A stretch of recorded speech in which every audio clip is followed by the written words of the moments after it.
Today's chat is brought to you by, well, all of your support. Through the patronage you provide the Focus Fire chat team through Podbean's crowdfunding, we are able to provide you with the weekly podcast as well as the website and other aspects of Focus Fire chat. If you have any interest in becoming a patron of the FFC, please be sure to visit our website and click on the support link. Even a single dollar helps, and for those of you who are already patrons, thank you again for your generosity.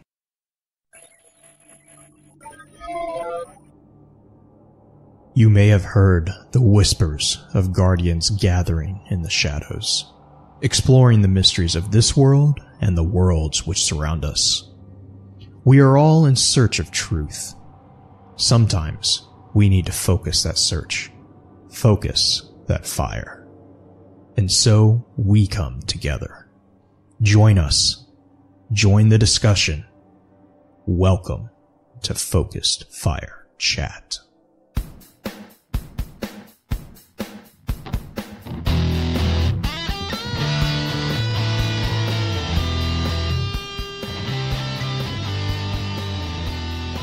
Welcome back to episode 147 of Focus Fire Chat, recorded live on October 19th over on twitch.tv/FocusFireChat. As always, want to give a big shout out to our live chat here with us tonight. Thank you so much for joining us once again. Our topic for tonight's episode is going to be a look at the most loyal lore booklet. But first, let's run through a quick introduction of those on the show for tonight. As always, this is your host, Blue Crew 86. And we also, just in case anyone was worried about him, we also have with us the man who has the voice of a flower, an individual who goes by many different names and who is really good, apparently, at hiding from his fellow podcast hosts, Justin Sane 0516. Justin, what guys do you have on for us tonight? just the regular one, sorry. Although I can tell you that in my time away, it wasn't all fruitless. I was able to secure some sponsorship for the show, so that might help us out with the revenue. This show tonight is brought to us by Variks Desk. Variks Desk, God. The stand-up desk for the four-appendaged Elixir type office worker. Variks Desk. I'm kind of mad that you didn't make a jingle for that, to be honest. To be fair, I just now came up with it. Fair enough. Fair enough. I was like, oh, crap, I got to come up with a name. Okay. Well, next up we have our own master of social media, the one and only Green Eye Music Lover. Green, I hope you're doing well. How's the week treated you so far? I'm good. I've actually taken a little bit of time off from the game, which has been a rare thing at this point. And, so it's been good. Taught Justin how to run blind well right before the show started. That was so that's hilarious, by the way. Oh my god. Get into the safety bubble. I still don't understand it. Yeah, I know. It's because you're on Xbox and I'm on PlayStation right now, and I can't actually walk you through it. I'm sorry. I failed you. Well, I know for this episode, so there's a special announcement that we have, but real quick, do you want to do the special announcement or do you want to do the question first? Let's go ahead and do the special announcement because it doesn't have to do with the topic necessarily. Fair enough. So, as of actually this Sunday, we will have been live on the air for 3 years. That will be our anniversary, basically. October 21st is basically the first time that we recorded and got all published and everything, and that's just insane for me to even think about. And in celebration of that, we're going to do a couple of different things. I have, over I think probably the last month, gathered a couple things for a giveaway. I still need to sit down and actually figure out how we are going to do that giveaway, so it's been insanely busy. But I will be doing that hopefully this weekend and getting that published Sunday, I think is going to be the deadline that I'm going to give myself. So by the time you guys hear this on a podcast, you hopefully will have already seen this. Chat. So last year we did a trivia competition, and we wanted to know how many people know what the actual first episode of Focus Fire Chat was over. The one that was released or the one that was recorded? The first episode that was Focus Fire chat. So not necessarily the one that was recorded to be the biggest hint. And I think at the moment, still no one's answered it correctly. Anyways, I know. Can I? No, Justin, you're not allowed. You were there.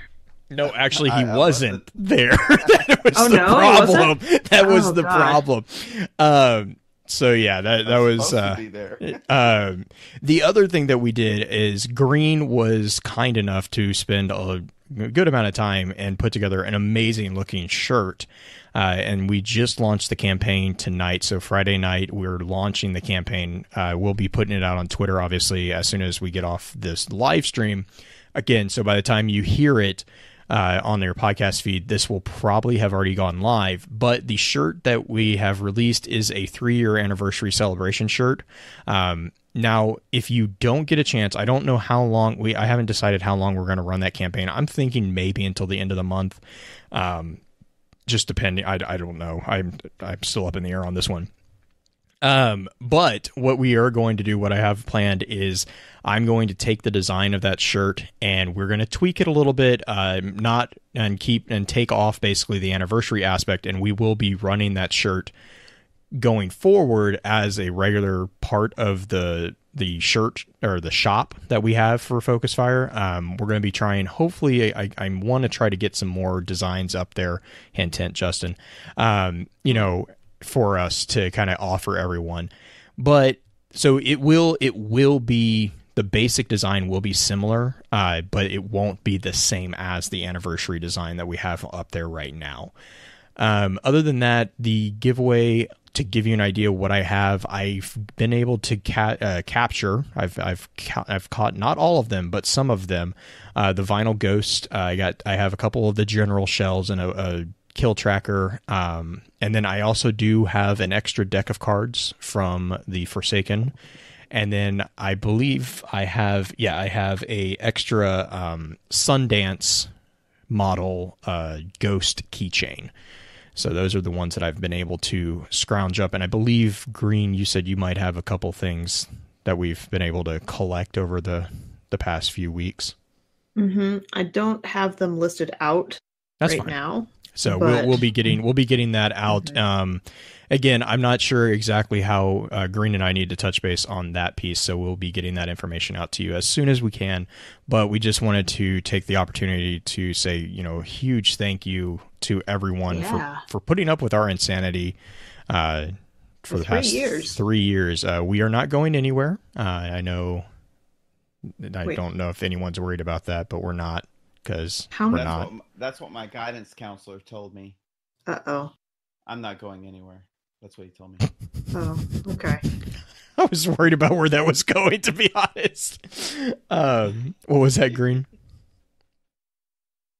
I was just going to figure out how many days of your life you wasted listening to us. Oh, God, yeah. Oh, yeah. No, that's dangerous. But yeah, so the chat. The question of the week was, who do you think the Kell of Kells will be? And Green sent that out over on Twitter. I believe that was actually sent that out. What was that? A couple days ago, Wednesday? Right? Yeah, on the 17th. And an overwhelming percentage of them thought that Variks. So basically the question of the week was, will Variks be the Kell of Kells? And the 70% of them chose the option of, Green, do you want to do the honors? Yes. And Green, I don't know, did you have any of the responses that you particularly wanted to give a call out on? One of the opposing responses, somebody saying no. JC said that her answer to this is no. I believe Variks will try to become Kell of Kells because that is what he believes is right. But I think in the end, Mithrax will be Kell of Kells eventually. And then a couple more people basically are saying that Mithrax will be there instead of Variks, which is interesting. But Mithrax is definitely up there, I think. I think so too. A couple of people were asking questions. for the episode itself in some of these. But even Doom for Zombies was like, he's become too fanatical. He's only about the Elixir. Mithrax seems much more likely at this point. So lots of Mithrax fans as far as the commenters go. Even though we had 119 votes and 70% of them were for Variks to be the Kell of Kell. And I think that's kind of where the gut reaction for a lot of people would be, knowing that he's the last of the House Judgment and everything else going on, and Bungie's kind of been sort of putting him up on that pedestal for about 2 years at this point. That's fair, and I think we can get into that a little bit, obviously, with the topic, but because I think the intriguing aspect of the I don't even know if I would call it a pedestal that Variks has been put on, is that it's not quite as pristine as as it seems on the surface, especially with the last entry of this particular topic. We will talk about exactly maybe some of the stuff that Variks has done that might not be so much on the up and up as some people want to think. But we'll hopefully see that play out a little bit more in game. But real quick, as obviously you can tell, we all kind of have a bit of a kind of excited about talking about this one. So let's run through our normal intro notes real quick, and then we'll get right into it. In our last episode of Focus Fire Chat, we discussed ghost stories. If you ever miss an episode and would like to catch up, please be sure to check out focusfirechat.com for archives, articles, and links to the other aspects of Focus Fire Chat. If you don't mind, please rate and, if you can, review the show on iTunes, Podbean, or whichever podcasting app you use to enjoy podcasts. Reviews are extremely helpful, as they not only let us know what we can do better, but help us stay up on the charts, which helps others find our amazing community. To those of you who have already taken the time to leave us a review, thank you once again. As many of you already know, Focus Fire Chat is a cross-community gathering where the intent is to offer a week-long, in-depth view of a particular subject from within the lore of Destiny and other games. This chat begins every Tuesday morning and runs until the following Tuesday, with topics decided by the group via a poll that begins every Friday and ends on the Tuesday morning of the new chat. Every Friday, at around 10 p.m. Central, we get together to stream a high-level summary of the previous week's chat for those who were unable to participate. Please be sure to also give some support to the other podcasts in the Guardian Radio Network, links of which can be found on our website. If you're a fan of lore in all its various forms, be sure to also check out thelorenetwork.com, where you can find a wide variety of some amazing content that covers a number of different titles and mediums. Our next chat is going to be a discussion on the lore booklet Maracina. Note that there will not be a poll this weekend, as we are going to set aside next week's discussion for a summarization of the extra lore content for October, Bloodborne. With all that being said, here's Green with a high-level summary of tonight's topic. Oh, what does it mean to be loyal when your loyalties are split in such a way that they contradict each other? We've all wondered about Variks since the House of Wolves DLC, and what his role as the Warden of the Prison of Elders looked like. In Most Loyal, we not only get a glimpse of how Variks was treated, but also hints of his own motivations and tribulations. It in some ways humanizes the Fallen, making his decisions relatable and thus not as black and white as we at first may have assumed. So start the episode. Yes.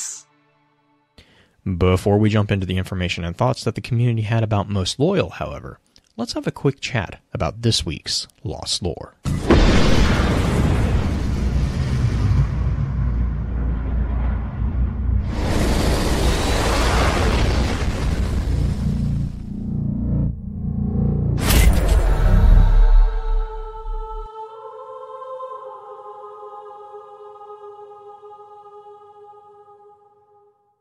All right, well, so for Lost Lore this week, I actually wanted to take a bit of a closer look at a mention that we see in the Most Loyal lore entry, and that is of Kaliks Prime.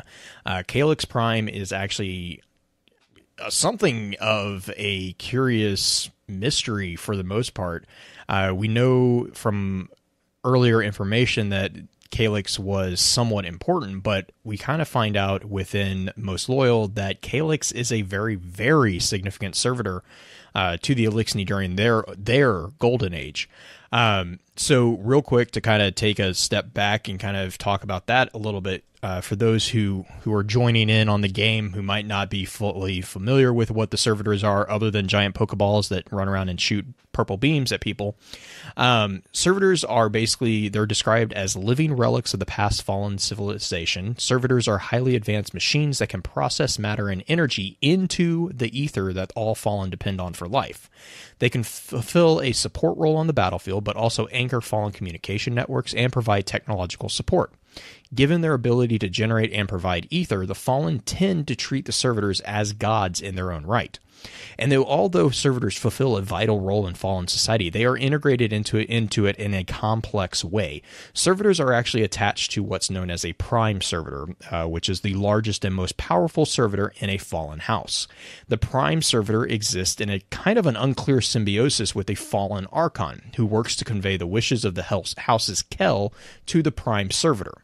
So that kind of goes into the concept of the triumvirate, if you will, of the Fallen hierarchy within a house. Now, note here, too, that each house has its own prime servitor. So each house will have a prime servitor. Each house will have a Archon. Usually it's referred to as an Archon Prime or Prime Archon. And then, obviously, the Kel, which is the kind of the powerhouse for the most of the leadership position within the house. So some recent developments actually suggest that the prime servitors play a key role in Fallen spaceflight as well. Now, that was back in D1. We did find out later into the Destiny 1 game with the release of, I believe it was the Drifter Crucible map, that actually is the case. There is a particular brand or particular model of servitors that is called a pilot servitor, and what that servitor does is literally jacked into the ships, the catches or the skiffs or what have you, and that is the navigational AI basically that keeps those ships running. Now, we can identify a lot of the known primes in the game world so far because actually a lot of them have names, or their ships, the Kel's catches, are actually named off of the prime servitors. So the servitor primes that we know, or the prime servitors that we do know, are obviously Kaliks, which we're going to talk about here in a second. Orbix, which is another one that we'll talk about here in a second. Both of those are actually going to be aligned with House of Wolves. House of Devils, you probably will remember if you played Destiny 1, this is Sepix. We were responsible for putting down Sepix multiple times. And then House of Winter has a prime servitor called Simics. And then House of Dusk, which is actually the House of the Fallen that was introduced inside Destiny 2, that they would actually have their prime. So House of Dusk is a very unique house in more than one way. The idea of House of Dusk is that the prime servitor is one that I believe goes by the name of Brandax. There is also a call out to the fact that the House of Dusk has created several generic prime servitors to basically increase the amount of ether being extracted. And the kind of concept here is that each one of those prime servitors has a network of servitors underneath it that help extract ether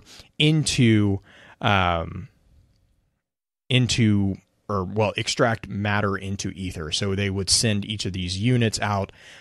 Every public event basically that we did in Destiny 2, I believe it's Failsafe who makes a comment about this too. It's like, when you kill them, they stay dead. They rebuild them basically. There is one other possible prime servitor. We do not have confirmation on this one. And this one is Minkus. Minkus is actually mentioned in the Rise of Iron. It is connected to a splicer ship. And the splicer ship is Minkus Sin, I believe is the one. Let me grab my note real quick on that one, because I don't want to tell you guys incorrect on that one. But yeah, Minkus Sin. So the ships that we have associated with these different prime servitors is Kaliks Sin for the House of Wolves, Orbix Fel, and then Simics Fel for the House of Winter. Those are the ships that will kind of connect there and back and forth. So that's kind of a really high level, really quick and dirty way of understanding how the servitors work. So basically, the new information in Most Loyal actually indicates that Kaliks Prime, like I had said, was very, very significant servitor. And this was kind of mentioned inside, I believe it was the 2 cells, I think. It was either 2 cells or Reacquaintance. I can't remember which one exactly. But basically, what we have is Variks is actually having a conversation with Fikrul. And Fikrul, it turns out, and Variks have a very actually interesting history. The Archon Prime who served Kaliks Prime, who served under Kaliks, was Fikrul. Fikrul was the Archon Prime who served under Kaliks. And because of this, Fikrul was a close peer to Variks, who was at the time one of the scribes of the then still present House of Judgment. So it was actually Fikrul and Variks who were responsible for going to Kaliks Prime and severing its connection to the Eliksni during the Whirlwind and hiding that Prime Servitor from the Eliksni after the Great Machine, which is their reference to the Traveler, after the Traveler abandoned them.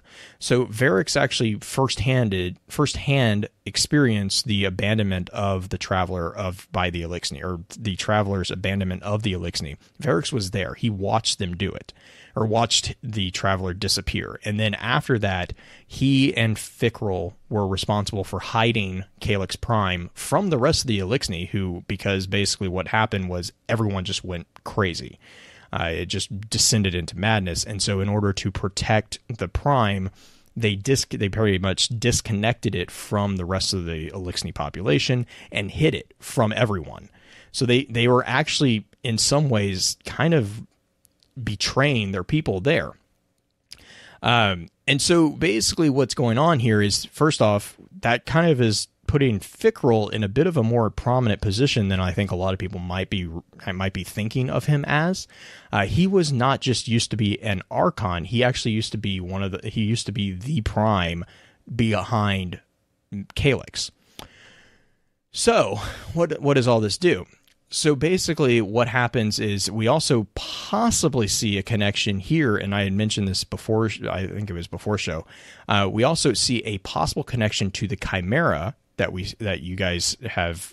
I believe the name for them is the Meatballs. Is that correct, Green? Yeah. Okay. It's just because when he spawns in, he looks like it's a servitor, but he's got the little tentacle type things going on. Tentacles. Right, and he spawns in at the last mission of the story, but he also spawns in during one of the missions in the Dreaming City and in Gambit, randomly to start the quest for malfeasance. Right. So the connection here from Chimera and Servitors is that there is kind of a line. Now, this is kind of a theory, and I'm not really sure where I necessarily stand on this one, but there is a line from Variks to Fikrul asking Fikrul if Fikrul was responsible for betraying Kaliks again to the Taken, thus allowing Kaliks to be taken, which would create the first servitor, which I believe the servitor, the Chimera that shows up in Gambit is known as the Ascendant Primeval Servitor, which kind of indicates what was kind of interesting there. So basically what we see, so to kind of step back into Kaliks is here, Kaliks Prime was actually last believed to be active somewhere among the Anakis, which is some moons of Jupiter. And this was right before the beginning of the Reforce. We actually first see a mention of Kaliks in the Strike, where we encountered Axor, Archon Priest, which is way back to Destiny 1. If anyone played that one, that was the one where you hid underneath the patio and shot him. So Axor actually was a former disciple of Fikrul, who had been freed from the prison of elders. And we were basically we were involved with Axor in the sense that we had been assigned, and we kind of took the bounty from the Queen to stop him from joining up with the House of Winter. This is all kind of taking place in Winter's Run strike from the vanilla Destiny campaign. So this was the first kind of mention of Kaliks Prime that we saw in game. From the transcripts that we have available concerning the Reforge, which is basically the Maraid, which is what happens in the House of Wolves, we have, I believe, what's that? The Maraid, yeah, that one. Maraid. Maraid. Maraid. Maraid. Yeah, you're close enough. Mm. Continue, Blue. Oh man. So basically, from the transcripts that we have from that, we see, so the Reforges were basically the giant battle between the Fallen and the Awoken. It began at the time of the Battle of the Iris, and then ended with, or Battle of the Iris, which then led to the sacking of the libraries in Hygeia, and it actually ended during the Battle of Cybele with the capture of pretty much all of the Fallen leadership by the Armada Paladins of the Awoken. This was especially the shining point for Abrazire, who was one of the 4 paladins at that time. So basically, from those transcripts, we know that the Orbix servitors were a variant design or programming of servitors that, through their ability to control the Kaliks servitors, was actually where Xyz got an advantage over the forces of Skolas and Paraxis. So also, basically, to kind of go into a little bit of explanation there, what happens is the Battle of Iris is where Mara, if I'm remembering this correctly, is where Mara kills the current Kell of the House of Wolves, or the former Kell of the House of Wolves. When she does that, she creates a vacuum of power inside that house, and basically all of the captains and barons of the House of Wolves turn on each other. The prominent figures are Skolas, Paraxis, and Xyz. Or Axis. Sorry. So basically what they do is Skolas and Paraxis go after the Kaliks servitors, and Araxis goes after the Orbix servitors, or Xyz goes after the Orbix servitors. When she gets the Orbix servitors, she then gets control of that. Note here that we don't know the origin of the Orbix servitors. There is a theory that it was a modified version of the Kaliks servitors, which would explain the ability of the Orbix servitors to control the Kaliks servitors, but we're not sure. This basically kind of goes in, and what this allows Mara and the Awoken to do is they basically just sit back while all the Fallen kind of kill each other until they have the opportunity to just swoop in when they're weak, and that allows them a much, not an easy quote unquote victory, but a much easier victory over them. So this goes then into the Prison of Elders. So our next kind of introduction, or next kind of vision of Kaliks here is Kaliks Reborn, which is in the Prison of Elders challenge Machine Wrath. So this is again during the House of Wolves. We actually see the introduction of Kaliks Reborn, and this is a servitor that was actually kind of kit bashed together by the imprisoned House of Wolves members. And what they did is they basically took all these lesser servitors and smushed them together and then created Kaliks Reborn. And they view this as the resurrected Kaliks Prime. And they were so kind of obsessed with this particular reborn, resurrected form that they basically were just giving their ether to fuel it. Ultimately, it didn't go too far because the Guardian got involved, and we kind of blew it up. And then what was that? Oh no, that was an apt description of what happened. Yeah. It basically, we popped their bubble. So and then following the betrayal of the house, or the wolves in the House of Wolves DLC from Destiny 1, one of the other things that we were involved with were we were given multiple bounties by the Awoken, mostly Petra and Mara, to hunt down basically Queensbreakers is what they were referred to as. And these were the primary units within the House of Wolves that betrayed the Awoken and, were responsible for killing quite a few Awoken at the time. One of those targets was Kaliks 12, and this was a servitor that was aligned with an individual who went by the name of Skrivix, the Sharp-Eyed, and they had actually been a major component in the Battle of Cybele. They were responsible for leading part of the attack And this was the attack that ultimately was a failure, and that failure was due to Variks, which kind of ties back into the topic of tonight. Variks actually betrayed Skolas to Mara after Skolas kind of went off on the deep end and started basically killing innocent civilians. He was not okay with that, and so he defected to Mara. And the Royal Armada showed up, basically, with all 4 of the Paladins, which was, at the time, Abrazire, Hallam Finn, Kamala Rior, and Leona Brill. This was after... I just blanked on the individual's name who Hallam was replacement of. She had died, and he was her protege, and then he was also responsible for a lot of stuff. That he was responsible for a number of the battles that they won that I completely just blanked. But so all 4 of the Paladins show up, ambush their fleet just after the wolves arrive, and then basically Kaliks 12 and Skrivix try to escape, and Abrazire is actually the one that hunts them down and captures them, and then basically throws everyone into the Prison of Elders, which is under Variks's control, because what Variks does is he passes judgment over them. We learn a little bit more about that as well in the Most Loyal book, but that's kind of a really, really, really brief look at Kaliks. Kaliks is a very big deal to the Eliksni. We learn quite a bit about the Eliksni Golden Age just from the bits and pieces inside Most Loyal, and a few other throwaway lines about them throughout the lore or throughout the entries that we've gotten about Variks.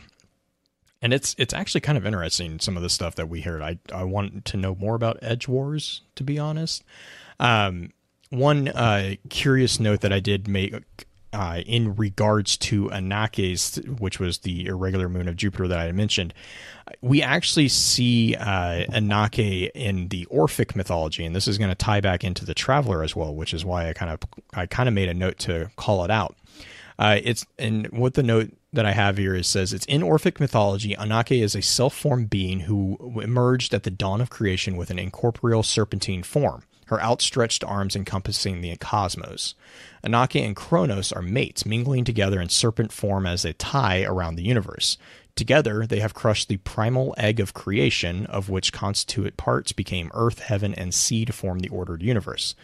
Anake was the mother, or another identity, of Andrastia, the distributor of rewards and punishments. Now, the point here that I want to focus on is that primal egg of creation. Another word for that is the Orphic egg, which is a very popular theory in regards to the Traveler itself. But yes, so there's a few little tidbits going back and forth. And Dino is correcting Dino is pointing out, yes, it was the end of the Refors when the Kaliks Prime was hidden around Anake's, I believe. I believe I might have misspoken and said that it was at the beginning of the Reforce. My apologies there. They were trying to rebuild at the end, so it makes there run away type aspect. Yeah.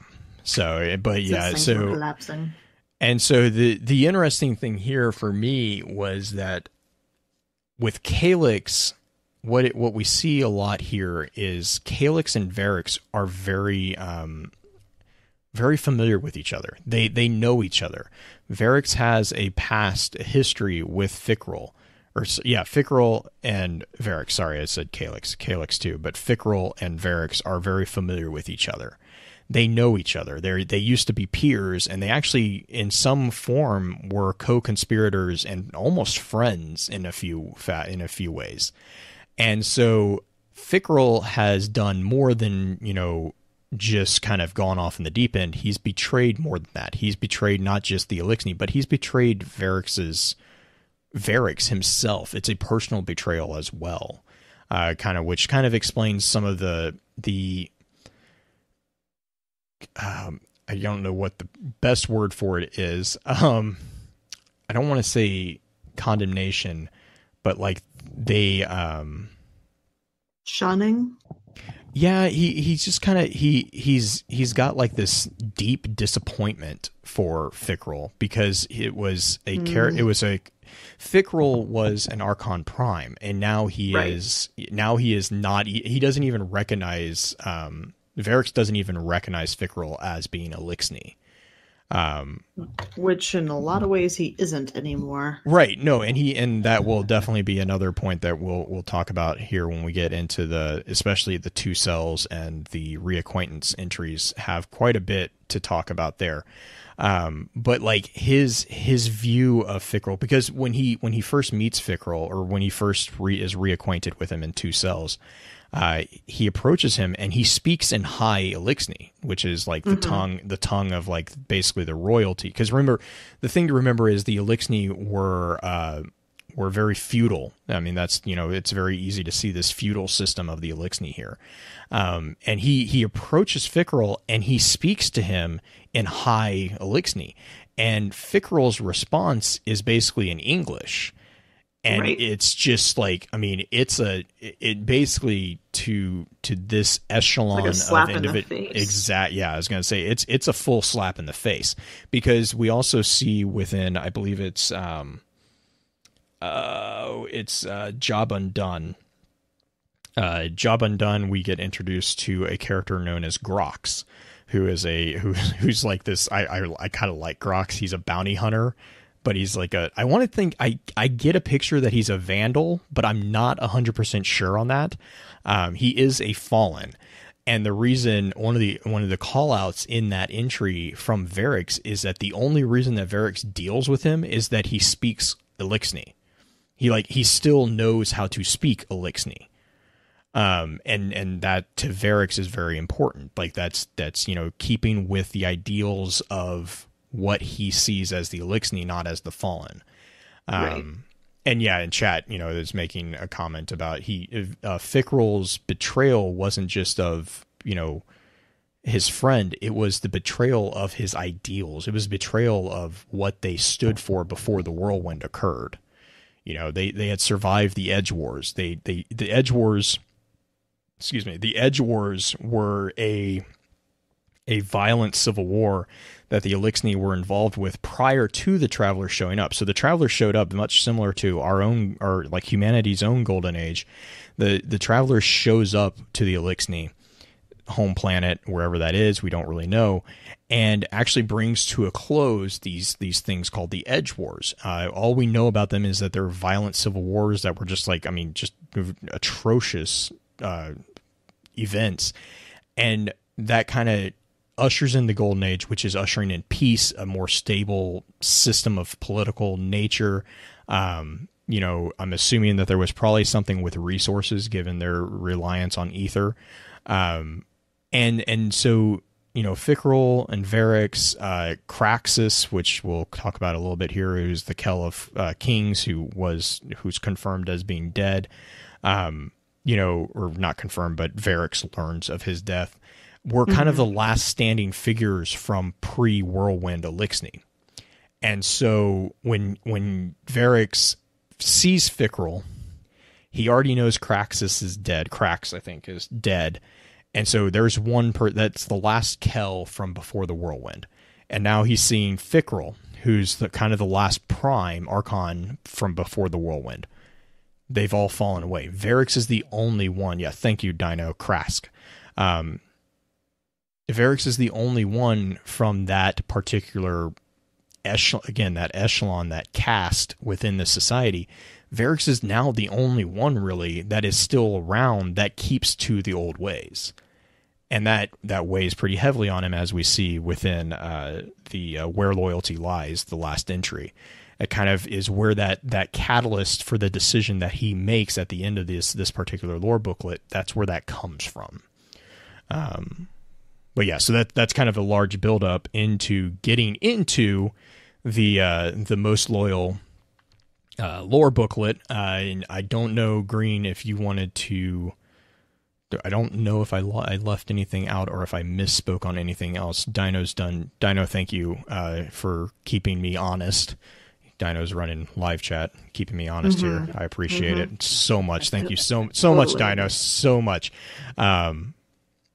I don't know if I missed anything on Kaliks, but again, Kaliks is very important. Kaliks is very, very, very important. And then Kaliks and Orbit, like all the primes are obviously important, but Kaliks was, I almost get the feeling that Kaliks was like the prime of primes, which if that is the case, so that's just headcanon, just to be clear. But if that is the case, Kaliks, like House of Wolves taking Kaliks, if that's the case, gives them a huge political boost. And so there's a lot of political ramifications for that particular thing too. And the Fallen and the Elixni political structure for me is really a really interesting thing. I could spend hours just chatting about that for sure. And yes, sorry. So chat, actually Trigger has a really good question. Is Variks an old individual? Yes. Variks is very old. Yes.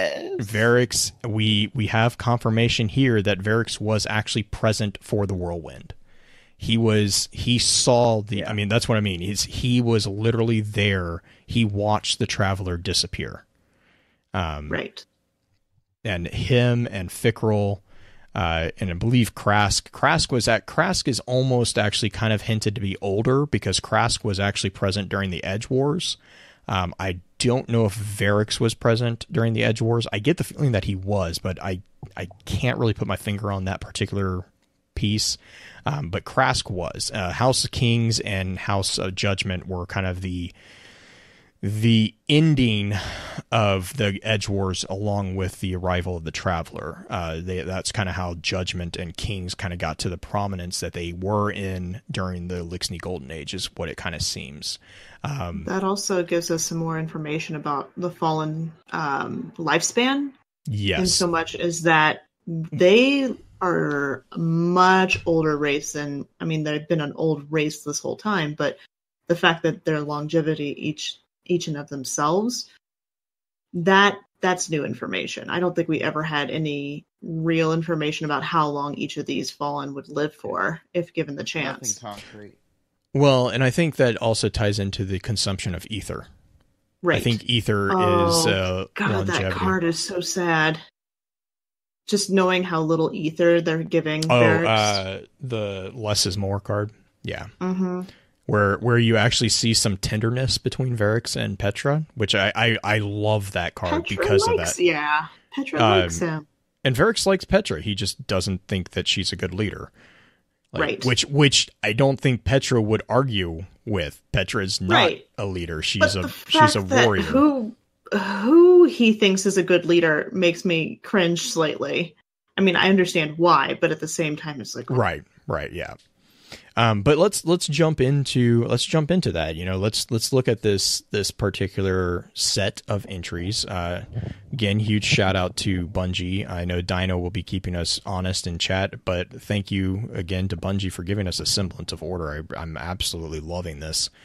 Easy topic segregation within the entries. Yes. So basically, just real quick before I hand it over to Green to kind of go through the entries, real quick summary of Most Loyal. Basically, what this is it's a summary of events following the Taken War as seen by Variks, with special focus on the imprisonment of the Barons and Uldren. This is actually it starts off being a really general like time frame, and then I think it's about the second or third entry into it, it zeroes in on a very short period of time. So it goes from being a really big summary, and then all of a sudden you're kind of seeing almost a moment by moment recall of a particular moment leading up to the beginning of Forsaken. And so basically what this is doing is this is serving as an explanation of what is going on as far as the setup for the Forsaken campaign from the perspective of explaining the reason for our Guardians' involvement, and the Guardians of the city in general. So the note that I actually wanted to make here as well is that we are giving a number of pieces of confirmation here. First off, we do get just bold-facedly confirmed that, everyone's theory that Variks was Green Raven, yeah, that's confirmed. Like, Variks is the Green Raven that has been trying to contact the city since Rise of Iron. That's called out in almost one of the first things that gets confirmed. The other thing the very first card. Yeah, and the other thing that we also get confirmation is that the Baron, it kind of gives us the timeline for the Baron's rise. We get told that the Barons rose to power shortly following the events of the Taken War, which explains the drop, which actually, this is the reason why I'm sorry to kind of drive a tangent on my own self. This is, in lore, explains why the Reef disappears from game in Destiny 1 during Rise of Iron. This is actually, I love this. It is an in-game explanation of why we don't see a lot of involvement from the Awoken and the Reef during that time. Because what's going on is they're dealing with everything. They're dealing with so much. And so the Barons kind of go off and they start just completely taking over because the Awoken have been decimated basically from the Dreadnought's attack, and Mara's gone. Their leadership is in shambles. There's a lot of conflict going on there. So the Barons take the opportunity and start rising in power. And so basically up until that, and up until an unknown point in time, they're just running rant. They have no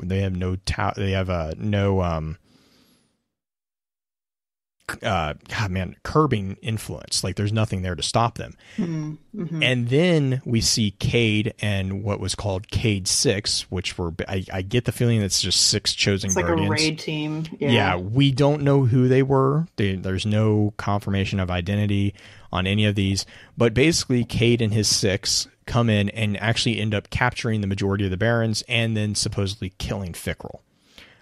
Cade actually golden guns Fikrul, I think in the chest or in the, like, I think he made a comment about he shot him like dead center. And this kind of ties into the Forsaken Prince lore booklet, specifically to Fanatic Part 2.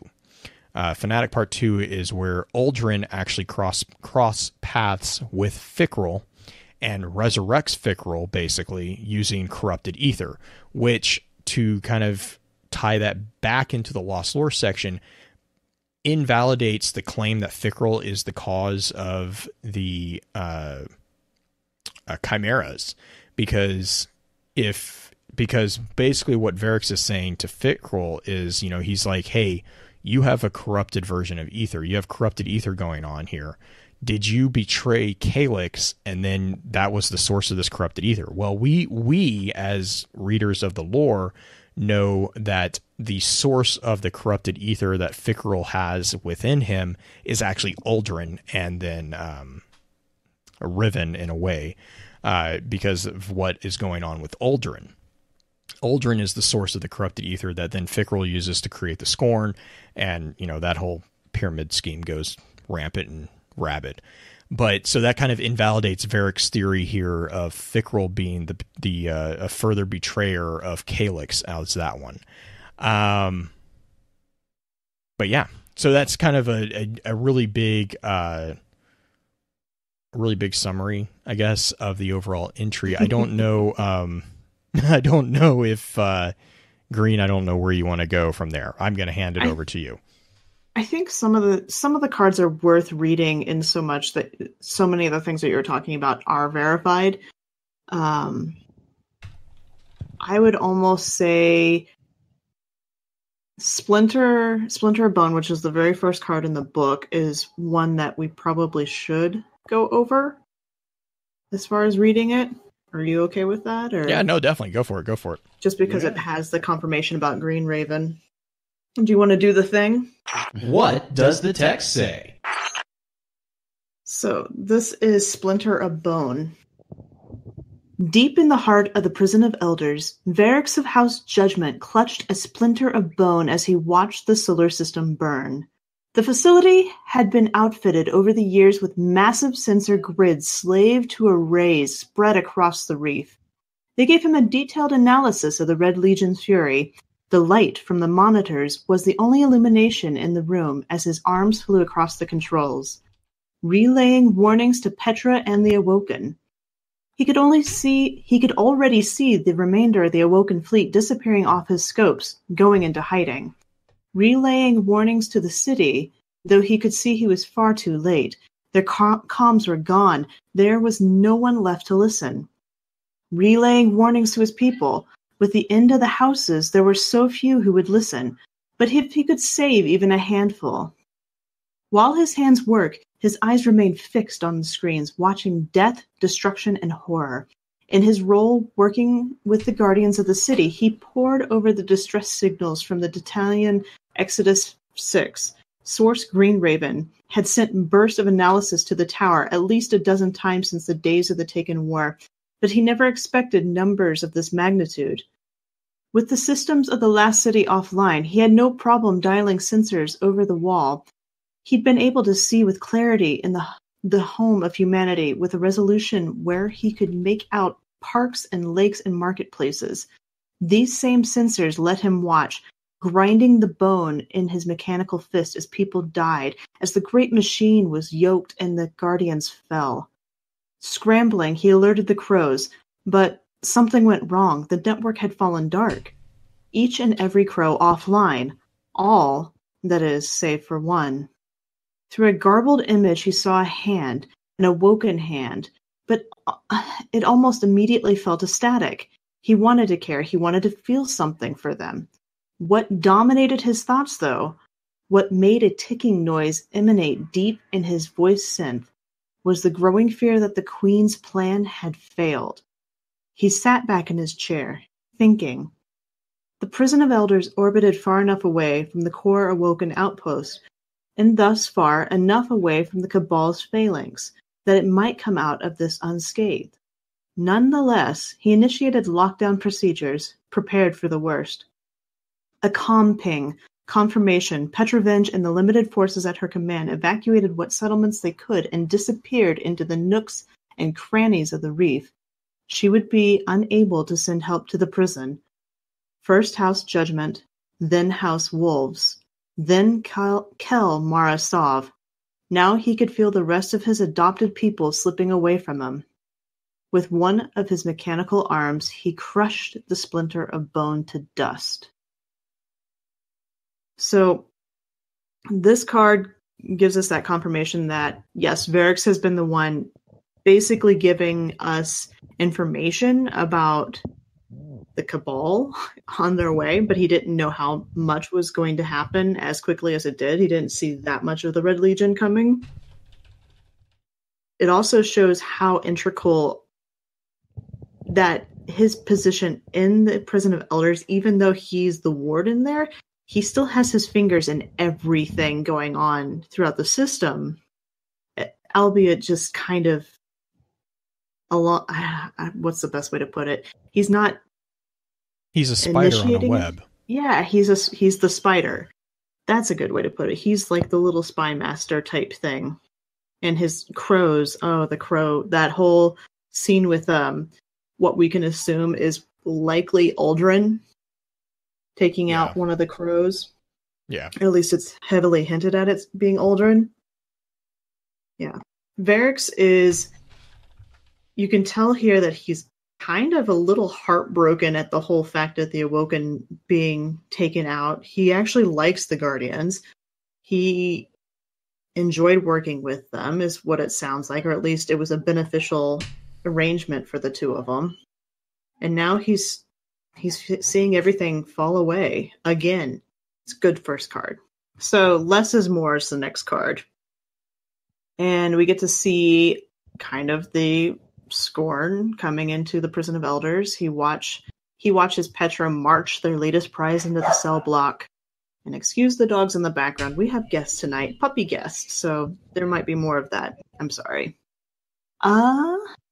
But you get a kind of an image of Variks and his duties a little bit, and has his distaste for the Scorn. Mm-hmm. He really, really doesn't like it. And this is kind of the sad card I was talking about earlier, where you learned that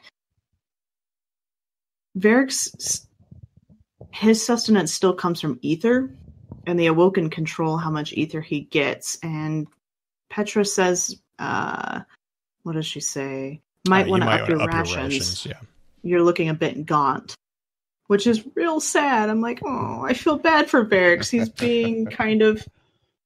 I don't think he's being starved necessarily. But... No, and I kind of argue. I don't think it's. I mean, like, I'm not gonna fully say that I disagree, but I think it's more. I think it's more the Elixni themselves or the Fallen themselves are rationing their ether. Yeah. I don't think it's an external ration. Like, I don't think it's an external sort. Like, I don't think the Awoken are like, no, you only get X amount today. Right. I think it's actually a self rationing because their servitors are being destroyed.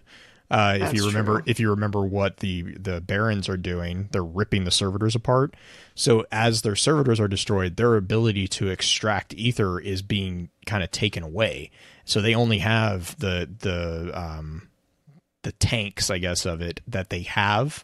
And so, you know, again, because this is to kind of throw back also for the Fallen. Remember, they've traveled between galaxies. They've gone through the long dark, and you know they've had to ration themselves before. They know how to do it, and I think that's kind of where at least that was the feeling I got from it. Yeah, because I can definitely see at that. the end, I think because otherwise it seems rather heartless, disturbing. Yeah. Disturbing. his band on his arm that he has to wear when he's in the never mind, I'm not following that one anymore. Anyways, I kind of the ending of that particular card is kind of where I kind of get the sense that it's more of him imposing it, because he says, like all his kind since the appearance of the Red Legion, he had been forced to ration his intake. Right. The other thing we learned from this card, what you mentioned beforehand, is his how he favors Petra. Yeah, I love this. Like, I love this because up until now, it kind of hasn't been blatantly said. It's been kind of like inferred in between the lines, but this part, just like this particular one, just fully calls it out. Let's see. It's right before the ration. He watched her go, or do you want to? Yeah, sorry. He watched her go. If his anatomy allowed for it, he would have smiled in kind. Hers was a heart always in the right place, even if the outcome of her decisions was less than ideal. She did not, however, fully appreciate the threat that these scorned barons posed. He had tried to warn her when they were just 7 dregs and a heretical archon. Now their terror was spreading through the reef, with more and more Fallen answering the barons' anarchistic call. She was right about one thing, though. He could stand to increase his intake. The thought of it made Variks thirsty for the flow. Like all of his kind since the appearance of the Red Legion, he had been forced to ration his intake. He never felt so weak, so close to death. But he would survive as he always had. Variks knew the time would inevitably come when he would have to survive on his own.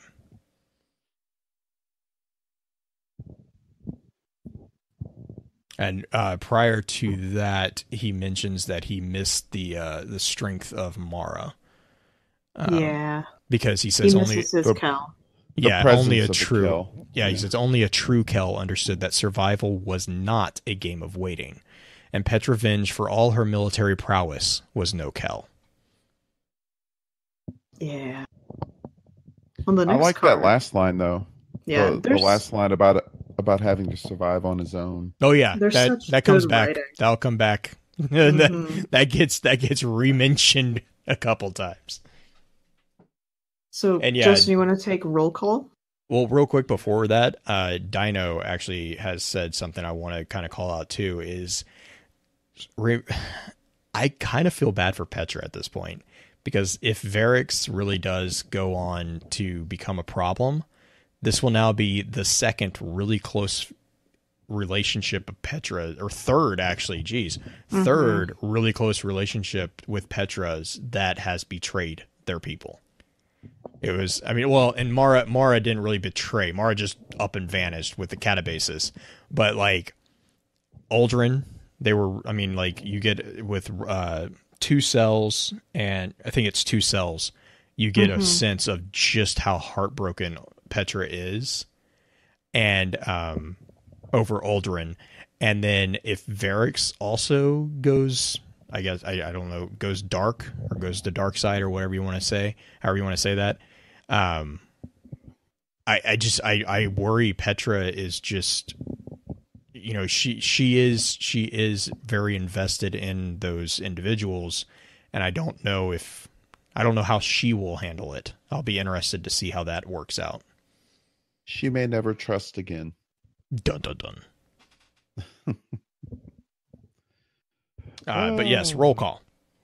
Roll call. Okay. After the Taken War, the scorned barons banded together in a time of weakness to become strong, to prey on anyone and anything that practiced the old Elixni ways. They began the one thing their people needed to survive: ether. In a way, the barons had become heads of a new house, priests in their own rights, and arbiters of their own trials. The terror they unleashed had almost grown as powerful as any kill. These heathens were not Elixni. They were more fallen than any of their brethren. They were everything judgment had sought to purge before the whirlwind, and now they sat rotting deep in the prison of elders. Cade and his six had done good by the word. Variks' staff tapped lightly on the floor plates, and chuckling noises emanated from his throat. He hobbled past their cells as the servitors hummed to life. Feeding time. He saw hatred in every cell he passed. Bathed in light of flowing ether, their eyes carved at his flesh, saw him docked 1,000 times more. Yavix, the rider, the untamed. She and her crew spread terror and disease with their noxious pikes. Elchris, the machinist. She used stolen Cabal telemetry and gravity traps to sabotage vessels, relieve them of their cargo, and haul the hulks back to their own shipyard chop shops. Pyrrha the blind, the ghost of Hellrise Cavern, who hunted the Baron's territory with phantom decoys and ended all trespassers from the shadows. Rex's Fawn, the Godslayer, the hangman. He had secreted away the ether stores of his victims and driven the barons and their followers into a frenzy with that tainted feast. Araxes, the wit, the traitor, the trickster, a mastermind, a liar, thief, and backstabber. Kaliks, Two-Finger, the mad bomber. The dangers of the reef had multiplied 100-fold with his mines hidden on every rock and dusty corner of the belt. And the most disgusting of them all? Variks, the mind-bender. This one found in the hive a way to infect the minds of the Elixni. Only one was missing. Fikrul, the heretic, the fanatic. One Variks once dared to call a friend, back when the Archon tended to Kaliks primes. Before his betrayal, he hoped the fanatic was dead. Cade assured that it was. And what was Cade's six, if not reliable? Laughing, burbling to himself, Variks shut off the lights in the hallway, and the barons were plunged into once again darkness. Whew! Little hubris happening there. Well, yeah. Variks getting a little cocky. Well, I mean, My it helps. question is- It helps that all of the people are in cells. Well, my question repeatedly is, what is the value given to keeping these beings alive? But okay, whatever. Well, and that's kind of you'll see that part of Variks's duties within the prison is passing judgment, which translates in other languages. It translates into doing experiments, because I think that was I believe that was actually earlier. Green Splinter Bone, I think, was when it mentioned that he was spreading the information. Yes. That he had like helped get from the Taken and all this stuff. Like, Yes, he was. Yes, he was. And then also, he's also, we'll see here in a second when So not the next couple, but when it gets to 2 cells, which is where he kind of meets up with Fikrul again. This is where he starts seeing. We start seeing. Excuse me. We start seeing that he's actually trying to figure out what this ether is doing.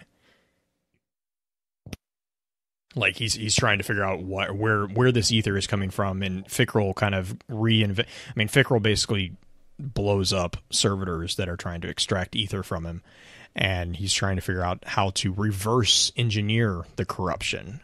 So he's not, and it's not just like nefarious experimentation. He's trying to legitimately save his people. As far as these barons are going, he's trying to understand them in order to pass judgment on them. That is also definitely what Job Undone is, or at least it kind of continues that thought. Right, yeah. Okay, sorry, yes. So Job Undone is the next card afterwards, and it definitely... Variks is, for lack of a better term, is pissed. He's just so angry about everything going on, about not being able to really help because the barons are just wreaking havoc on everybody. And the line, his goal had always ever been a simple one: the banner of house judgment, the calling to which he had been born, keep his people together. Everything's falling apart. And with the light now steaming across the system and nothing to show for it, no queen, no heiress, no Osiris, and no sign of the great machine remembered the Elixni. What was there to look forward to? Base survival, one day after the other, living just because he still drew breath. And where was the dreg strength in that? And Petra burst in. They've got more prisoners. Legion Harvester had been intercepted, bearing 189 captured. 189 captured teams are inbound survivors in the area. He's taking in more prisoners. And you kind of see this disgruntled aspect of it. And it's starting to see how thinly Variks is able to kind of cope with everything going on. Like, he's doing his job, but that's all he's that disgruntled worker. He is doing his job. And then you find out at the end that Cade kind of sort of failed. Cade and his 6 with Fikrul. But Fikrul survived Cade and his 6. Grox was a lot of things, but he was not a liar. If Fikrul was alive and strong enough to kill Prask, and who was this awoken vagabond of which Grok spoke? His mind reeled. So long as Fikrul lived, the reef was not safe. He scrambled through his comm channels, searching for the right connection. Master Cade, Variks requests to meet you regarding your deal with Petra and Job Undone. So Variks is still trying desperately to hold everything together and make sure that these barons can't take over the reef, even though they're pretty much at the point where they've kind of done that. Or at least they're gaining such a foothold that Variks is super upset about the whole thing. But do you have anything to say about this card? No, just note to Grox and Krask, which are the 2 names here. Grox is the bounty hunter that he says he spoke in a low form of Elixni, the only reason Variks employed him. So again, kind of a nod to Variks, keeping with the, trying to save his people. And then Krask is the Kell of Kings. Yes. So he was the one that in, I believe it was the Forsaken Prince, we see Fikrul and Uldren tortured to death, basically. Yeah. It's a very rough card, or entry to read. But yeah, so those are the 2 names in there. We get a couple nicknames for Variks from Grox that I kind of... Oh, God. It's so funny. Like, oh, my gosh. Grox I love him. I love him. But yeah, so Grux kind of confirms everything, and then I think the other thing here too is kind of the frustration Variks has about the Great Machine, especially like the Travelers, just like the complete disregard and just disheartening lack of anything happening when the light was reawakened. And you know, he's like, you know, they feel it wash over the system and nothing. Like, the frustration has to be immense for him. Yeah. Gosh. Okay, the thing that I've gotten out of this book after reading this is just, I did not like Variks as a character, partially because I didn't like the vocal fry, which as a voice teacher, that still drives me crazy, even though I will jokingly actually do the vocal fry myself when I do Variks stuff. But this book makes me definitely feel a lot more for Variks and his struggles, because like the next card, Some Kind of Luck, apparently wearing House Judgment sigil is a death sentence in the Tangled Shore.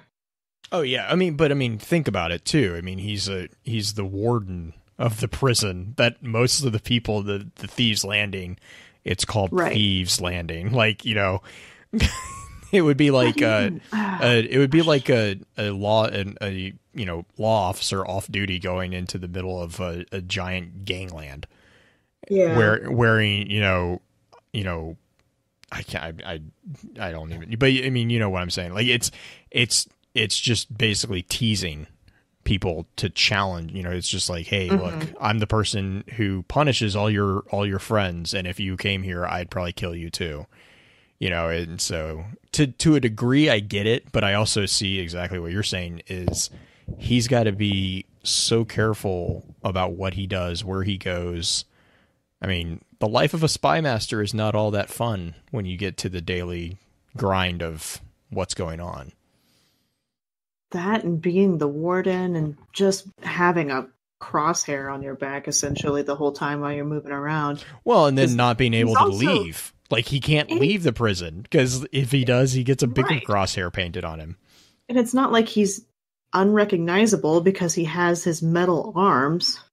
I mean, he's kind of SOL when it comes out to being able to go anywhere in the universe that is not the prison. The fact that he can leave the prison and not get killed is actually something of an impressive amount of sneaking ability on his part. Mm-hmm. But he visits the spider in this card. And he visits the spider's palace. Yes. And he sees Cade. Mm-hmm. And gives him Justin's favorite weapon, the spiky potato. Oh yeah. Oh, spiky potato. How useless you are, spiky potato. I got killed by that thing quite a bit recently in Crucible. It's better than it used to be in D1. That's maximum disrespect right there. That's what that is. Wow. You're calling me out on my PvP skills right now in the middle of show. I mean, I got called out on Twitter the other day because somebody posted a screenshot with my KD being a 0.7 because I was having a round. I'm like, I have a 10 KD photo further back. Just scroll up. That's like I got killed with Cold Heart one time in Crucible. Oh, yeah. I was like, I'm bad. I'm Justin, bad. New gun. Wave Splitter. It's actually like Cold Heart, but actually hurts people. It doesn't just tickle them. It splits the difference. It splits the difference. It splits the wave. Anyway. Oh, man. Yeah, this is the meeting between Cade and Variks. Cade doesn't seem very impressed. Cade's an a-hole. Like, I mean, this is I'm sorry. I appreciate Cade's character, but this shows Cade's character from like a non-sympathetic point of view, and he is just he's just a butt. Like, there's no way to, like, it's just, oh my God. Like, I don't like what you're insinuating. I mean, he's also not very like nice no, here. he's not, and he's so easily bribed is the other thing that's just stupidly crazy. Like, oh my gosh, it's kind of funny. Variks is trying to explain to him like he's got all this information, and Cade doesn't believe him that Fikrul's still around. Cade's like, trust me, he's dead. I put a hot one right through here, and he points to the center of Variks' chest. And of course, Variks mentions Tannex, and Cade gets all pissy about that. Oh my god! Because oh my god, Cade's which I love. I love Variks a little that. bit for. I love Variks a little bit for that. Like he's just like poke twist. Mm-hmm. But Variks asks for him to take him to Zavala, and Cade is having none of it at all. And it's just, he gives him the gun, and Cade's like, all right, you can ride with me, because Cade's easily bribed, apparently, with a gun. Well, and it's also a rare gun. Right, there's not many left. Which interestingly enough, I don't know if this, I'm not sure that this was the intent, but like this makes me think of Cade's story about the fallen captain on the moon and how he used her pistol and then, you know, it ran out. And so he dropped it, he left it or whatever. Or no, he wants it back kind of thing. Well, think? yeah, it's kind of like maybe, I don't know. I just, that's the feeling I got. I have no like literal like hard connection there, but that's definitely the feeling that I got when he kind of dropped it, because it was like, I'm like, oh, whatever. But yeah, it was just, that was the connection that my mind immediately jumped to on that one. Yeah, totally. The next card still makes me not really appreciate Zavala, because overestimation. Variks actually views Zavala as a good leader in comparison to Petra, which I agree with. Zavala is a way better commander than Petra is, because Petra is not meant to be a commander. That's not her role. She's just there by absence of everybody else. That, and she was meant to be a small strike force leader. She's great with her military might, but she was not meant to organize giant fleets. She killed all the Guardians. That was Aldrin, but yeah, she made the call on it. Because Aldrin was the one who pulled the trigger, but she told him to. Gosh. All back D1 issues. Anyway, Overestimation is the name of the next card. And Variks gets introduced to Commander Zavala. He drops to his knees in front of him and extends his hands palm up on the ground, sure to keep eye contact. And apparently this is a judgment gesture from House Judgment, meant to acknowledge that a dominant force was present. So he was actually, if Zavala would have known the cultural differences between everything, he would have seen that. Obviously he doesn't, because most of the time there's not a whole lot of time given to a Fallen to explain himself before he gets a bullet in his head. But Cade snickered behind him, still acting kind of like a jerk face, but Variks basically starts to plead with Zavala about coming and helping the Reef. And this, we find out, takes place after Petra had already gone and visited Zavala, and Zavala turned Petra down because Zavala was going to take care of this last city and rebuild and everything, and Petra had already pleaded to let the Guardians come out and everything, and didn't happen. So Variks is there now pleading, and Zavala basically says the same thing. I made my offer to Petra after the war. She made her choice. Are you saying something has changed? I say this, Commander. And I have so much to say to a true leader such as you. So Variks is going to talk to Zavala about this and try to get some some more help, since Yeah. Petra has not been the most diplomatic. But I love the line where Variks says he can see where Zavala's strength ended and his anxiety began. yes.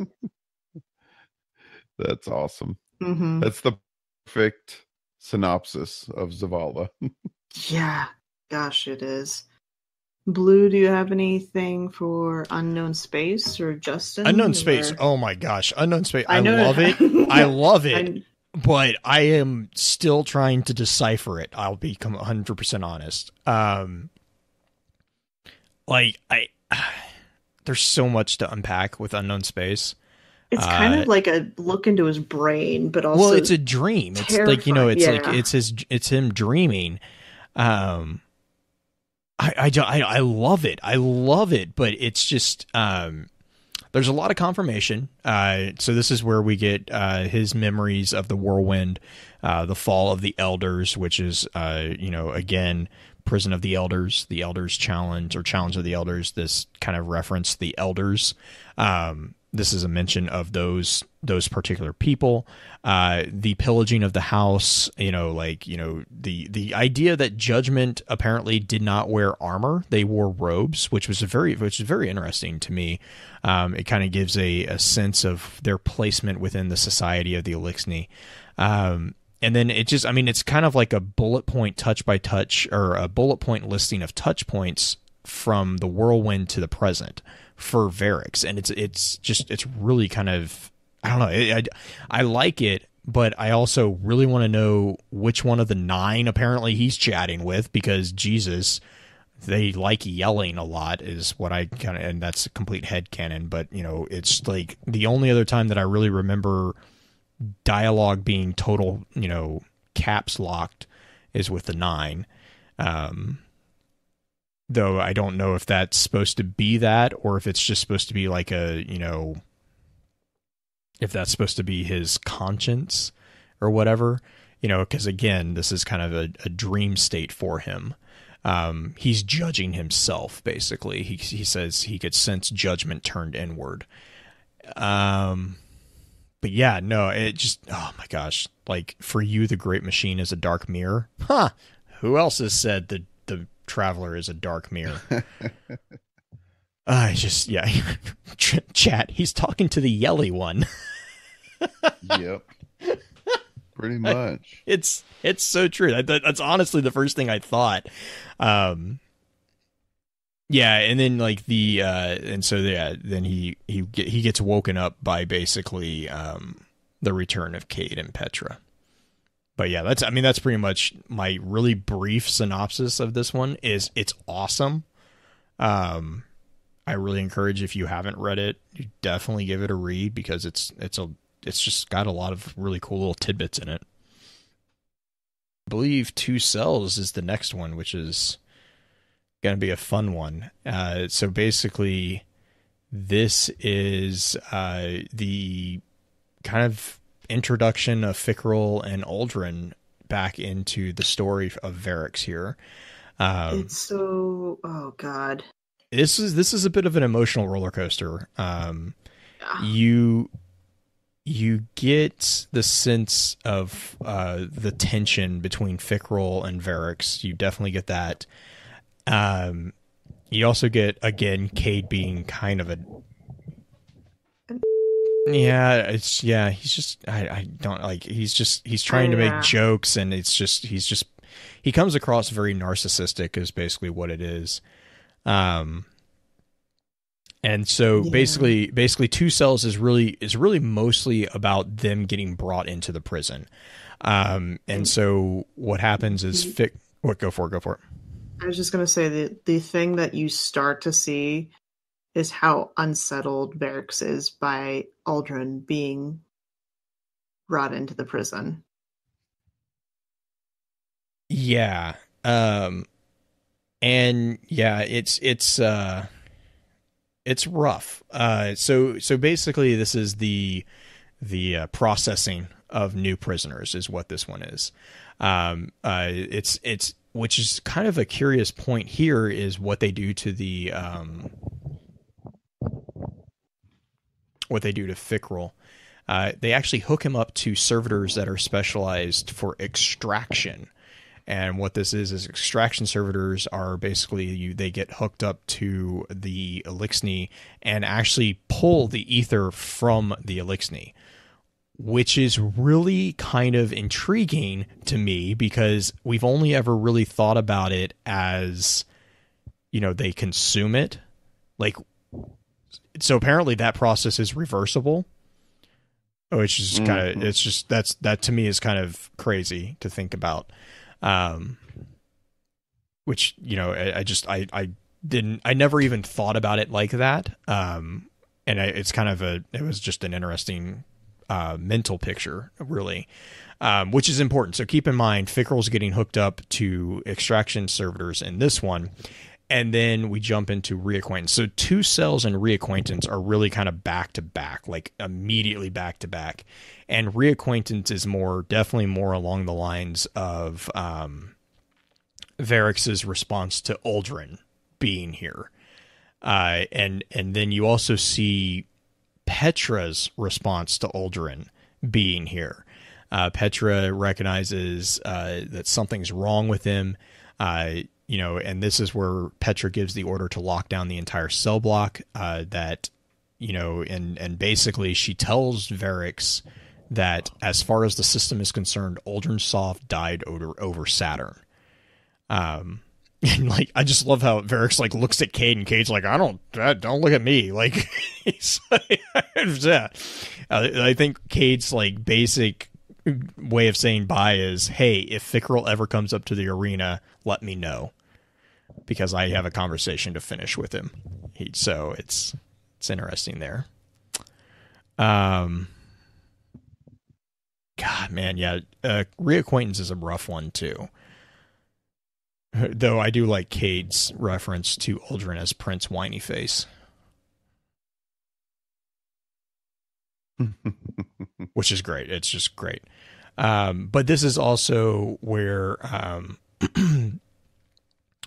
you kind of see the tenderness of Variks. You know, like Variks has always kind of been that standoffish figure, and at the end of Reacquaintance, you know, he acknowledges like the easiness between Petra and Uldren. You know, he says when the two of them joined forces on the field of battle, they were quick, effective, and dangerous. Theirs was a dance of death, and woe to the foe who met them in open combat.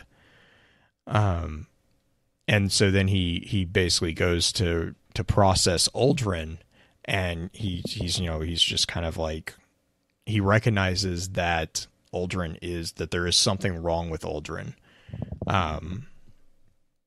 Though Petra does warn him that, you know, she says, if he speaks, don't listen. He speaks lies, terrible lies. And this is also where we get the mention of Uldren's eyes, the shadowed, like that darkness is going on in there. And then that then goes, and so this is where, again, I kind of mentioned at the very beginning, like it starts picking up pace. So Revolution is the next step, and Revolution is right there, right back to back to Reacquaintance. And Revolution is where the servitors, remember, servitors have been plugged into Fikrul to extract the ether. Well, those servers explode, like just straight up explode. So like he's trying to figure out what's going on and all this stuff. And then he basically finds out that Fikrul, and Fikrul actually starts making fun of Variks. And this is where Variks finds the corrupted ether. And it says that it was darker, tainted with something he could not identify. He tightened the seals of his mask as he examined the servitors' remains, fearing whatever they pulled from Fikrul could be toxic. He moved through the fog-like gas as if it was water. It didn't dissipate like traditional ether. It lingered, heavy and opaque. And this is where, again, we had mentioned it earlier as well. This is where he approaches Fikrul and he uses high speak. And not just high speak of Elixni, he uses the high speak of judgment, which is basically kind of like his house's royal tongue to Fikrul's, and basically he's saying he's hoping that Fikrul, given everything that Fikrul has done, he's hoping that Fikrul might just some part of him might respect one of the oldest laws here. And and this is where, Green had mentioned he gets this slap across the face because Fikrul just speaks back as the houseless, what's called the houseless. This is also where Variks accuses him of giving Kaliks to the Taken. And Fikrul rightfully here, actually, because again, we know information here that Variks doesn't know. I am thinking that Fikrul is speaking the truth here, but Kaliks, he says Kaliks has abandoned us. And then he acknowledges that Fikrul is no longer enslaved to the machine's ether. So yeah, it's just, and then often, then in addition, we get the acknowledgement of Fikrul's view of Uldren as the awoken father who gave him the ability to evolve, which is where we go back to Fanatic Part 2, where basically it's through a wish of Uldren's that Riven empowers him to resurrect Fikrul with that corrupted ether. And so, yeah, it's kind of like, again, this is information that Variks doesn't know, but this kind of confirms that Fikrul did not get the corrupted ether from a betrayal of Kaliks necessarily. Like, well, he didn't get corrupted ether from Kaliks. We don't know if he betrayed Kaliks, but we know that that's not the source of his corrupted ether. His corrupted ether kind of comes from Riven, it seems. He has evolved. Yeah. Yep. The spark, we learned that Variks is the only one who is allowed, besides Petra, to go down and deal with the barons, like the high-end barons, and Uldren himself. So he has to do all like the menial tasks, the feeding, the cleaning, all that stuff. And he visits 3 times a day. That's pretty well because she doesn't want anyone knowing about Uldren. Right. Yeah, Pretty that was much. the order to lock down the entire cell block. Though she's apparently terrible at keeping secrets. Well, Which is kind of, I mean, yeah. it's really funny because like even like Variks is like, oh my God, what is wrong with you? He says that she was less than adept at the art of secrecy, and everyone knew it. Why do you think that the queen has never actually told her anything? And how she has no idea what is going on when it comes to the plan. She just knows she's supposed to follow it. In defense to Petra's oaths were to be the queen's wrath, not the queen's secret keeper or the queen. Like, right. Petra is a military mind through and through. Like, I mean, I'm sure that Petra figure out why that knife floats. She doesn't. No, I mean, like, I'm sure, like, if it came to like a military campaign or something like that, she can misdirect, probably with with some of the best of them. But like political subterfuge and stuff is not her. No, way. It's not her strength. Gotta control the message, or the message will control you. Speaking of controlling the message, this card, you start to see Uldren's madness. And Variks sees it. And Variks hears him. He's talking to the Mara that's not there. Right. He's talking to Riven at that point. Yeah. Yep. And it's just so it plants the seed of doubt in some respects, but at the same time, like, Variks knows something is really wrong. But he's still going to pay deference to Uldren because Uldren is the brother of the quote unquote Kel/Queen. Oh, he still refers to Uldren as Your Grace. Right. It's automatic. It's again he can't even help it. Training. Mm-hmm. I mean, again, realize how old Variks is. I mean, think of you think breaking a habit. You think of hard habits for us to break as humans. Who it's like, oh, we struggle breaking habits a couple of years. You're talking about a potential habit of like millennia, potentially. Yeah. Here, I mean, it's ingrained in everything that he does to defer to what he views as authority. And actually, I'd argue probably most of the Fallen have it in some capacity as well. Right. Mm-hmm. No, it's devolved. I think it's I like it that he calls Fikrul houseless a couple times. It's it's like, yeah, it's like he's trying. I don't know. I took that as like he's trying to shock Fikrul, like because that would be an insult, like right? That's like a insult of the highest order. Like you're houseless. You're just riffraff. Like, but when you're dealing with somebody who doesn't want to be a part of any house, yeah, I don't think that's what he Variks doesn't understands. understand, though. Yeah, He can't comprehend someone who doesn't want to be part of the house structure. I would agree with that. And I don't think he's equipped. The whole last line of he is the most loyal type. It's just like, oh god. You can writing. This is where you start seeing Aldrin's like genius kind of shining through. Like, because Aldrin, like, even though he's, I mean, absolutely crazy. Insane. Yeah, like, even though he's completely insane at this point and seeing things, he still is twisting and seducing and corrupting and, tricking people into doing things that he needs them to do. Like, he's still manipulating people masterfully.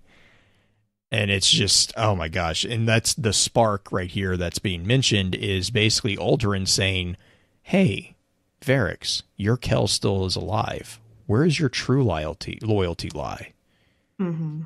And it's like just that little seed, just that he's just kind of planting that seed. And I mean, it's just, to me, like reading this and like just watching Aldrin, especially the last part of it, watching Aldrin just manipulate the ever-living hell out of Variks is just, I'm like, I got to give it out. You got to give a tip of the hat to Aldrin on that one.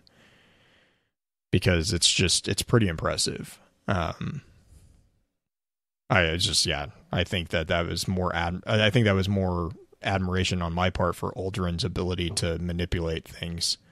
He's learned something from his sister. Oh yeah. Oh god. Yeah. Yeah. He's always been so heavy-handed, apparently, and he's always kind of been a jerk face in how he talks to people, but he's actually truly manipulating. Right. And I mean, and you see that Aldrin has really kind of, I mean, he's grown since the Maracena, right? I think is what you're also kind of saying. Yeah. Oh yeah, he's not a brawler anymore. He's not. Well, he still is. He still has the attitude, but he's got better. His weapons have become more refined, sharper. You see kind of the amount of how much Aldrin gets under Variks' skin in Chain of Souls. Yes, and Chain of Souls also is where you start seeing Variks really actually kind of really cool, because Variks is kind of thinking outside of the box, and he's like trying to come up with a way to save to save the Scorn, but he's like, the way he's doing it is basically trickle filtering ether through like so the Chain of Souls that is being referred to here is he's literally chained he's basically created a daisy chain of servitors. And the other thing here to note is, so remember in Less is More how we were talking about Variks' rationing out his own ether? Mm-hmm. He's using his ether to do this. He's using his personal ether to help Fikrul. To help dilute the ether, and it's not a small amount of his ether reserves. It's 70%. So this is like over half of his stuff. He's gambling on this, and so yeah, and then yeah, like you had said, Green, it's that seed that was planted in the spark starts kind of worming its way into his mind. The other thing is you can see that Variks tried to convince Petra to work on the prince too, not just the barons, like saying that the prince is sick, Right. which he certainly is. Like in some of the cards, it talks about the prince's eyes having that like wash of darkness go across them and everything. Yeah. And Petra said she shuts it down. She said, "You will not experiment on the prince." And I mean, like, I can see, I don't know. I see both sides of that. Why I understand why she says no to that. But this is right after that. Petra glowered, "I will handle Uldren. You will not touch him." She turned sharply on her heel and strode out. Variks hadn't seen her since. And then he kind of went on to that. But Variks kind of stings her a little bit. "Petra the loyal," he sneered. "Perhaps the murmurs of Kamala Rior are true, yes." Which Kamala is the one who essentially is calling Petra out on being, like, not necessarily being a real leader for them and shouldn't necessarily be the leader of the Awoken in Mara's absence. Which we all know how that ends. Right, we do, but dang, Variks is just kind of calling her out. No pun intended, but bit. Kamala ends up eating crow. Right. Yeah, there he is. There he is. I thought that would bring him back. I like that. So many places to go with that. Oh, God. Phrasing. What? Phrasing. Yes. Continue, Green. But yeah, Variks wants to help him, not necessarily keep him hidden away or anything like that. The prince being hidden away from the Awoken people is really bothering him. And so he wants to fix it, and that leads us to our last card. Oh my gosh. Evening. The card that... the card that breaks everything. The shot that was heard around the reef, basically. Oh my God. Blue or Justin read this one. It's longer, but I think it bears reading. I'll read it. So hang on. What does the text say? So this is where loyalty lies. Thanks, Justin. Variks experiment succeeded, but not how he expected. Ingestion of the etheric concoction still resulted in fallen death. It was not by any means a life-sustaining substance. It was, however, a life-giving substance. Though the dark ether lingered like a heavy fog, it also seemed to reach out toward empty vessels. In this case, it found the dead dregs that littered his floor. It slipped inside the corpses like a slow inhalation, inflating them, stretching them to the point of boils and bursting, pulling them to their feet. The dark ether gave these lifeless dregs new life. They seethed. Their breathing was steady but hard and fast. They rumbled as if volcanoes lived inside their chest. A black fire rose from their skin as they burned this dark ether like a jet engine burns its fuel. What Variks really saw before him was hate-fueled rage incarnate and the beginning of another whirlwind. They were no longer just fallen. Fikrul called them his scorn. Behind him, Fikrul laughed and laughed and laughed until he abruptly stopped. At that exact moment, the scorn dropped to the floor, dead once more. Your scribes, your kells, your houses, they will all soon be forgotten, like the elders and the scathe before them, Fikrul growled in Variks' precious high speak of judgment. This drew Variks closer, face to face through the cell's porthole. Fikrul turned his ear upward, listening, brought his attention back to Variks. Father says... The pause hung heavy in the air. Father says, you know where your true loyalty lies. The fanatic stepped back from the porthole and waited. Loyalty. True loyalty. He expected a memory of Mara to appear in his mind, but instead he found himself thinking about the prophecies of House Rain, Kell of Kells. Days later, Variks performed his duties for the last time. He visited Central Control, ran a test sim on the security systems, made some adjustments based on the results, revised and signed off on the daily roster rotations. Finally, he had a private conversation with the prison's sole remaining high servitor, The prison of elders would not go without a warden. He did not speak to Petra. By the end of that day, the prison of elders descended into chaos. Your time will come, Variks. Uldren sits in his favorite spot, gazing in his favorite direction. She told me so. She has but one last wish of you. No, your grace. Variks' voice was gravelly with emotion. It is I who has one last service for you.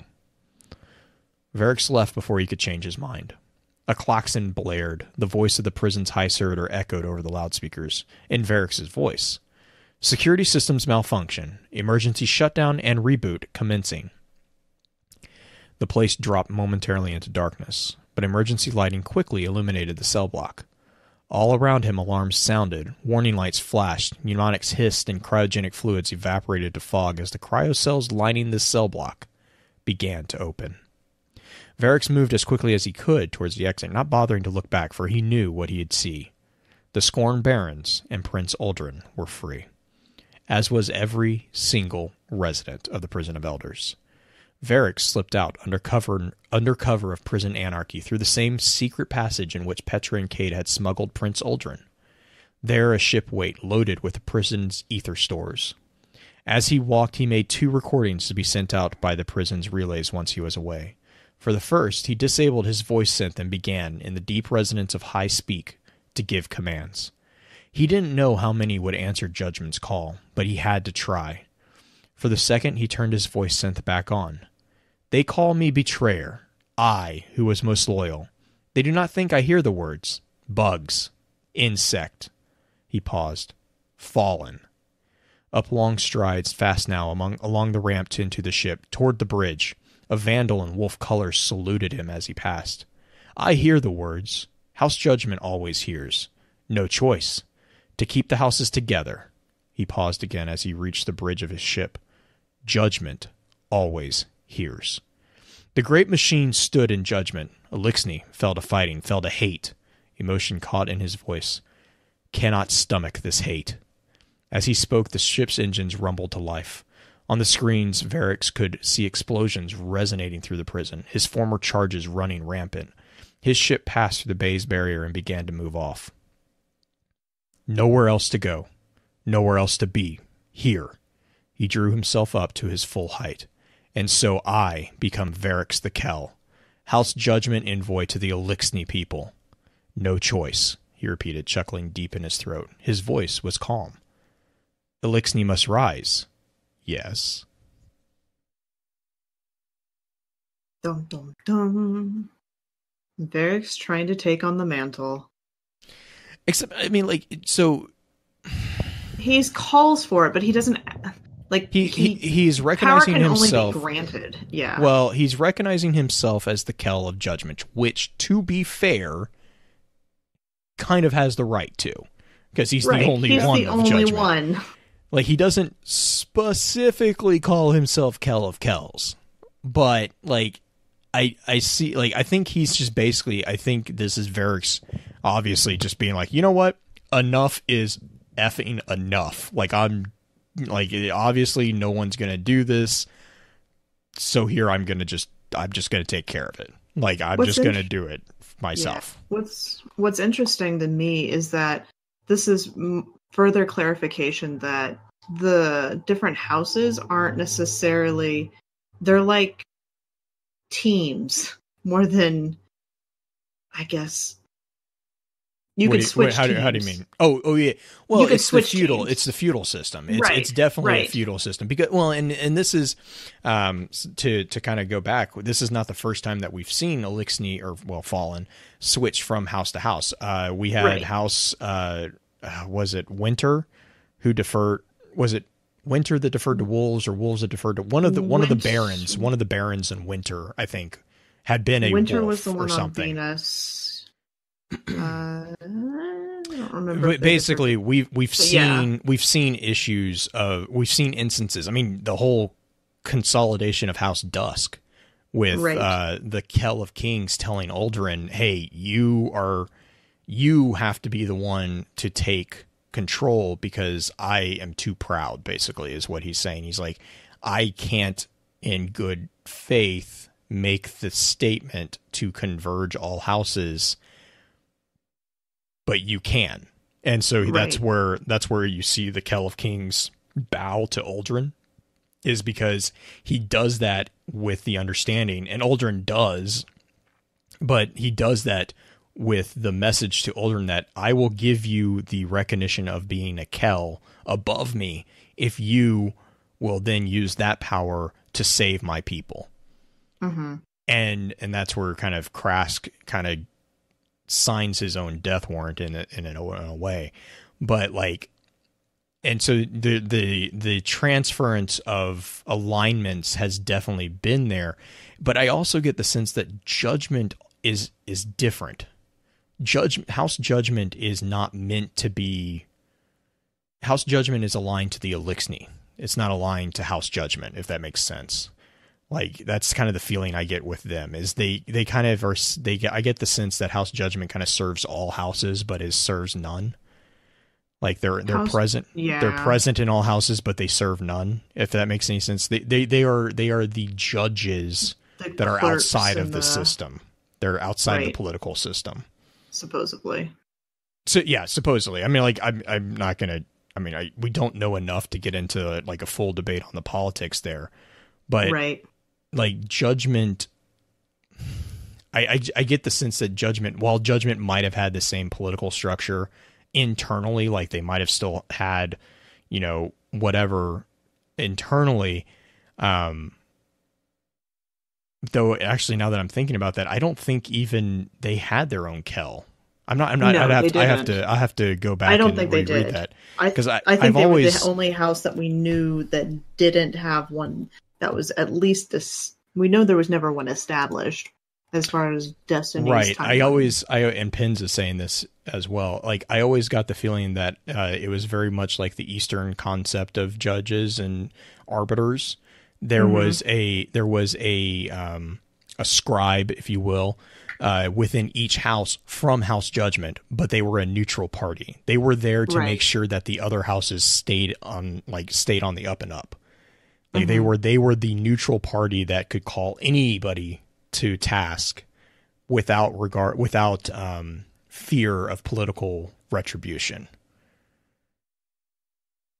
When you have a series full of pirates and people who don't listen to each other on that regular basis, you need some sort of mediate. Well, but I mean, to be fair, I think that was the case even during the Golden Age too.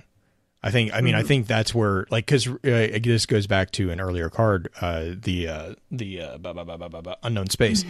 You see a mention of the House of Kings and House Judgment were the ones that brought an end to the Edge Wars. Like, so Judgment has been kind of the thing that Judgment is like the wandering law keeper. You know, like they're above the house politics because by their very nature, they keep the law of the Elixni. What bugs me about this card, though, is the fact that Variks seems to do two contrary things. One, or three things. Lets Uldren go, which in turn lets Fikrul and the rest of the barons and everybody else in Prison of Elders go.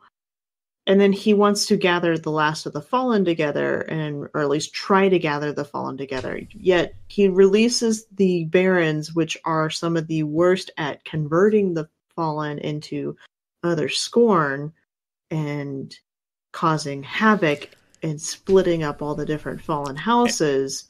It's not. I think it bugs me the way. So, and I 100% see that. But I also see that because if you notice, he denies Uldren his last wish. Right. He says, no, I have one last search. So this is me kind of reading him being like, after this, we're done. Like, I no longer am fealty. I no longer owe fealty to you, which also goes in line with him announcing himself as a Kell, because now he doesn't bow to another Kell. Unless it's the Kell of Kells, you know, like I get this as being Variks being like, look, this is my gift. This is my last gift to Uldren. And, you know, he's just like, this is it. And then like, I also kind of get the feel, and this next part is entirely my headcanon, but I also get the sense that like it's like the whole thing of like if we see each other again on the battlefield, it's not like we don't owe each other anything. It's fair game. Like this is me evening evening the ledger. We don't owe each other anything. And then also, to be fair, there's also Black Flag's bringing this up too. He's maybe also gambling on the Guardians getting involved. It's just there's so many things that it definitely is a contradiction. It's seen on the surface. It definitely is a contradiction, but I really, honestly, I read that piece of it being him Black Flag, him washing his hands of the situation with Uldren, because he from the start didn't agree with it. Right. And so I think that's kind of he's rectifying what he sees as a wrong against Uldren. Right. The consequence is obviously that the Barons are also the Barons are also released. But that's at this point he's like, you did not. To be fair, his view of Petra is like, you didn't listen. I tried to warn you about these things, and it's like, this is you reap what you sow. Right. I could see that. It's also interesting because it's almost like he's abandoning his concept of dreg strength. Yeah, sorry, Dino in chat. That was along my lines as well. Like, he quotes the dreg strength thing. Dreg strength is cozying up to powers you barely understand and making yourself useful or at least inoffensive. You become a parasite, a scavenger, a servant. That's the strength that keeps Variks alive. It's nothing to be ashamed of. So by declaring himself Kel, he has pretty much completely abandoned the concept of dreg strength, because he's not aligning himself to something higher. He is acknowledging himself as that thing that is higher. So yeah, he's not bowing to anybody anymore. He's expecting, this is kind of putting maybe something into that, but I think it's more of like, he's expecting others to recognize him as his own power. Whereas with dreg strength, you cozy up to something else. I think that's a good place if you guys don't have anything else to throw in on that breakdown there. I think we have a pretty good stopping point. Not at the moment. Variks I'm interested to see what happens with Variks later, because they've set him up to be either disappeared forever or come up in a very intense way, or come back.